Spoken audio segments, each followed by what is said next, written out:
Amekaseka. Ndipapa pamba. Kuti wabude ngani. Ndifungo changu kuti. Apa nyari mumo. Vari bokoi. Mekaseke. Tachinje tiri kumhanya amai kuchilimba. Atata tosvika kumba tangokutoera achibva uchechi uyai. Uyai kana chilimba. Inga yauya iri gengama. Kwa materanzi. Kwa madiko ndiwana ndichiri kwa kuchechi. Mazombo batika. Ndingatadze kubatika si. Kana manditi muri kundida ndotadze kubatika. Kana tazoda ndanga kutochinja zvangu zovhoro zirangu rinopisa. Tazoda kuti mwana tume mwana wekuholi uya tikakone kuti mafamba sei tikatsvaga imajilimba. Tikanzi vaenda tikati name mapfumo rega tikuteerei ikakuma. Yes. Zvakaoma. Amai Jirimba. Tauya pano naamai vakuru. Inoitira amai vakuru ekusection. Amai vakuru vari kutaura kuti mupfekero hwaiwa mama kaita iwo. Upi? Mapfekero mama kaita mai Jilimba. Asi ro mapfekero anoitwa uniform yekuroma. Tarisai musoro. Bvudzi rese ranga riri panze. Kwakuya makapfeka bhutsu dzechikomuredi muuniform.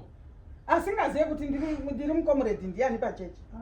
Aiwa ndikubvunza. Asingazive ndiri mukomuredi ndiani. Komuredi inopindana nekombati yekuchechi ramai. Kwiriti. Inzwai, inini handidi kugadzwa matare. Kana muchiziva chinhu chandisingadi kugadzwa matare. Hatisi kukugadzai matare maJilimba. Handisi kugadza ndari. Tiri kukugadzirisai. Lipstick chayo maJilimba haitobvumidzwe kuchechi zvamunoziva. Tarisai mapfekera jombo kana mangoti musuri kuda wahembe moyo makapfeka hembe dzechikomuredi kwa komuredi haisi moso. Asi kwete kuti muuniform yechechi. Sandizvo naime mapfumo. Ndizvo. Handiti muri kuona kuti mai mapfumo matanga. Ini ndakamboenda kufunga ndakuona sandika tiri kuklika takuwirirana muchana.